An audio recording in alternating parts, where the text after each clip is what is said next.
Slip test 1, question number 3. If we blow air into a balloon of spherical shape at a rate of 1000 centimeter cube per second, at what rate the radius of the balloon changes when the radius is 7 centimeter? Also compute the rate at which the surface area changes. Solution. இப்போ என்னெல்லாம் givenனா rate of change of volume is given. Therefore given that the rate of change of volume dV by dt is 1000 centimeter cube per second. And also given that the radius r is equal to 7 centimeter. Now to find the rate of change of radius, that is dr by dt, also find the rate of change of surface area, that is ds by dt. இது ரெண்டும் கண்டுபிடிக்கணும். அப்ப இதுக்கு நமக்கு என்ன தெரியும்னா ஸ்பியரோட volume formula தெரியும். We know that the volume of the sphere V is equal to volume of sphere formula 4 by 3 pi r cube. இது ஃபார்முலா. இப்ப இதுல நம்ம rate of change of r கண்டுபிடிக்கணும்னா dv by dt நம்மகிட்ட இருக்கு. அதனால differentiate v with respect to time கொடுத்தோம்னா it implies v க்கு differentiation with respect to t dv by dt ன்னு எழுதிடலாம். equal to இதை differentiate பண்ணா 4 by 3 pi constant 4 by 3 pi எழுதிக்கோங்க. r cube differentiation 3r square வரும்.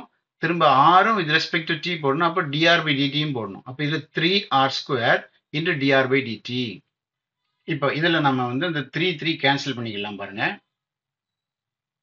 இது கேன்சல் பண்ணியாச்சுன்னா இப்ப மீதி இருக்கிறது implies இந்த dv by dt க்கு 1000 சப்ஸ்டிட் பண்ணிடுவோம். அதுக்கப்புறம் இந்த 4 pi இருக்குது அதை வச்சுக்கலாம். இந்த r ஸ்கொயர் r வந்து 7, அப்ப 7 ஸ்கொயர் வந்து 49. dr by dt கண்டுபிடிக்கணும். அதனால dr by dt இருக்கட்டும். இப்போ இந்த dr by dt ஒரு சைடு வச்சுக்கிடுவோம், 1000 ஒரு சைடு வச்சுக்கிடுவோம். இந்த 4 pi 49 இது ரெண்டையும் அடுத்த சைடு கொண்டு வரும்போது ரெசிப்ரோக்கல் டிவைடட் பை ஆகும். அப்போ dr by dt is equal to 1000 அப்படி வச்சுக்கிட்டு இன்டு அப்போ into 1 by 4 1 by 49 1 by pi அந்த மாதிரி கான்செப்ட்ல வரும். அப்போ இது எவ்வளவு டினாமினேட்டருக்கு போயிடும். இப்போ இந்த 4க்கும் 1000 கட் கொடுக்கலாம். கட் கொடுத்தா 250 வரும். அப்போ equal to 250 by 49 pi centimeter per second. இதுதான் வந்து rate of change of radius.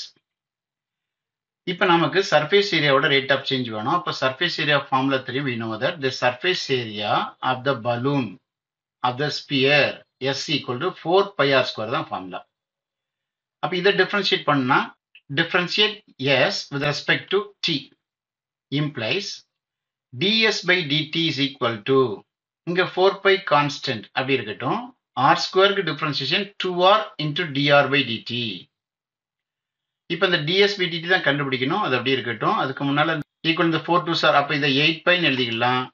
எழுதிட்டோம்னா அதுக்கு வர மீதி இருக்கிறது இந்த rக்கு சப்ஸ்டிட் பண்ணா 7 dr by dt 250 by 49 pi கண்டுபிடிச்சிருக்கோம். இப்போ இந்த pi கேன்சல் பண்ணிக்கலாம். அதுக்கப்புறம் இந்த 7க்கும் 49 கட் கொடுத்தா டிவைடட் பை 7 வரும். 8க்கும் 250க்கும் மல்டிப்ளை பண்ணா 2000 வரும். அப்ப ஈக்குவல் டு 2000 பை இங்க ஒரு 7 மட்டும் வரும். Centimetre square per second answer. therefore இப்போ நம்ம ஆன்சர் எழுதிடலாம். therefore the rate of change of radius is 250 by 49 pi centimeter per second. The rate of change of surface area is 2000 by 7 centimeter square per second. That's all.